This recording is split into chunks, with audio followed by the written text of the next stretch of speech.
Selamat pagi saudara-saudaraku yang dikasihi Tuhan.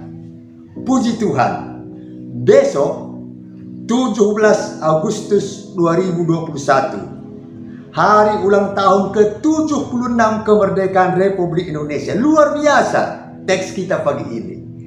Allah adalah hakim yang adil. Kita diingatkan untuk terus mengekspresikan iman yang sejati. Sebelum kita membaca dan merenungkan sabda Tuhan, kita satu dalam doa. Terima kasih ya Bapa atas kesempatan indah di pagi hari ini. Dimungkinkan semata hanya oleh belas kasihan Tuhan. Biarlah kinerja serta karya kami hari ini merupakan respons atas kebaikan Tuhan yang telah menyertai bangsa Indonesia 76 tahun. Firman Tuhan tetap menjadi pelita bagi kaki kami dan terang bagi jalan kami. Berfirmanlah ya Bapa, karena kami sedia mendengarkannya. Di dalam nama Tuhan Yesus kami berdoa. Amin. Saudara-saudaraku, firman Tuhan yang menjadi perenungan kita di pagi hari ini, Mazmur 92 ayat 14. Mereka yang ditanam di bait Tuhan akan bertunas di pelataran Allah kita. Tema yang akan saya pakai, Allah adalah hakim yang adil. Dan subtema, gedang-gedang tinali, luang yang datampukna. Saudara-saudaraku, Mazmur 92 mengingatkan kita tali, ini dia, atau nali bahasa Karo. Sepanjang-panjang tali, luang yang datampukna. Artinya, sepanjang-panjang tali, dua ujungnya. Beda dengan cincin ini, ya, yang tidak berujung. Menyatakan ada dua tipe manusia. Ini tipe yang pertama. Kalau Mazmur 1 memakai istilah orang yang benar dan orang yang fasik.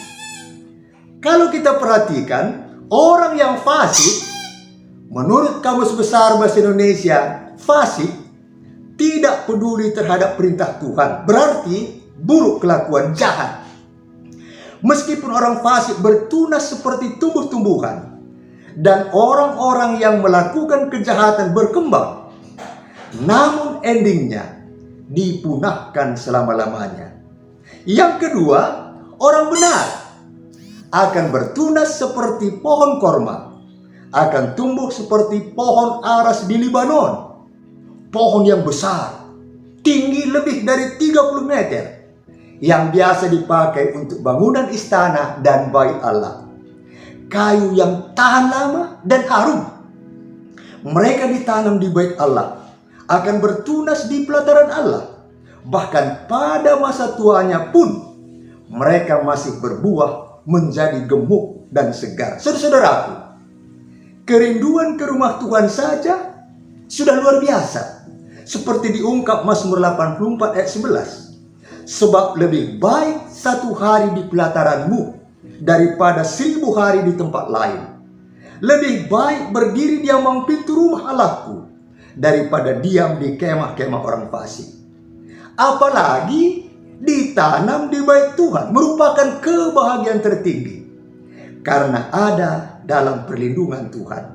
Begitulah saudara-saudaraku keberadaan orang-orang benar. Itulah janji Tuhan.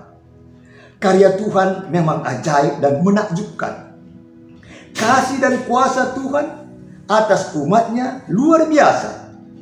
Tuhan membalas segala kefasikan dan kejahatan manusia yang bodoh dan bebal, yang tidak mengindahkan sabdanya. Mungkin saja saudara-saudaraku kita melihat orang fasik yang kita nilai tidak takut akan Tuhan, namun hidup mereka kelihatannya sejahtera, kekayaannya melimpah ruah, dan tubuh mereka tampaknya sehat walafiat. Saudara-saudaraku, janganlah kita iri atau protes kepada Tuhan. Mengapa mereka justru demikian? Tetapi peganglah janji Tuhan. Percayalah bahwa orang-orang benar tidak akan dibiarkan dan ditinggalkan oleh Tuhan sendirian. Kasih karunia Tuhan akan membawa kita kepada kehidupan yang terbaik, indah pada waktunya. Hanya perlu saudara-saudaraku modal, percaya, dan bersabar. Saudara-saudaraku, pemazmur mampu melihat kedua ujung tali ini tadi. Bagaimana endingnya orang fasik yang kesejahteraannya itu hanyalah sementara. Dan bagaimana orang-orang benar yang Tuhan pelihara hingga hari tuanya, bahkan hidup kekal abadi. Tidak heran kalau pemazmur terus menaikkan puji-pujian dan ucapan syukur atas kesetiaan Tuhan. Gunung batu yang tidak ada kecurangan padanya.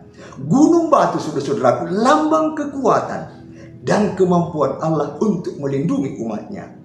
Hanya orang bodoh saja yang tidak mampu melihat cara penyelenggaraan dan pemeliharaan Tuhan yang mengagumkan itu. Adi medalik dalan murah kal celus. Adi sempat celus tentu kal mesui. Kalak si jahat tridah segar dung namelus. Kalak si benar ikawali kekal abadi. Mari kita berdoa. Terima kasih atas firman-Mu yang memampukan kami seperti pemazmur melihat cara pemeliharaan Allah yang luar biasa adilnya. Biarlah kami juga mengekspresikan iman melalui rasa syukur, sembah sujud kami, pujian, hormat bagi kemuliaan bagi-Mu. Saat ini, secara khusus kami mendoakan anak-anak yang belajar dalam masa pandemi. Walau proses belajar mengajar belum bisa tatap muka, Tuhan berikan kemampuan pendampingan orang tua agar kreatif dan berinovasi sehingga anak-anak tidak jenuh. Juga kami doakan anak-anak yang masih belajar secara daring tetap semangat dalam menapak masa depan. Kami doakan jemaat GBKP dimanapun berada, bahkan setiap orang yang mengikuti sapaan teduh ini. Biarlah jikalau ada yang sakit, Tuhan sembuhkan. Biarlah dampak pandemi COVID-19 yang sangat mempengaruhi ekonomi keluarga, kesehatan, kerja dan kinerja kami, bahkan proses belajar mengajar tidak mengurangi kesetiaan kami pada Tuhan. Sebaliknya kami lebih mengandalkan kuat kuasa Tuhan yang mampu memutus mata rantai pandemi COVID-19. Kami syukuri hari ulang tahun ke-76 kemerdekaan Republik Indonesia 17 Agustus 2021 besok. Biarlah Indonesia tangguh, Indonesia tumbuh. Karenanya kami mendoakan pemerintah kami dari pusat sampai ke daerah-daerah terluar, terpencil, tertinggal. Biarlah proses vaksinasi semakin baik dan semakin patuh pada protokol kesehatan. Di dalam nama Tuhan Yesus kami berdoa. Amin. Salam sehat, damai di hati, menjuah-juah kita kerina.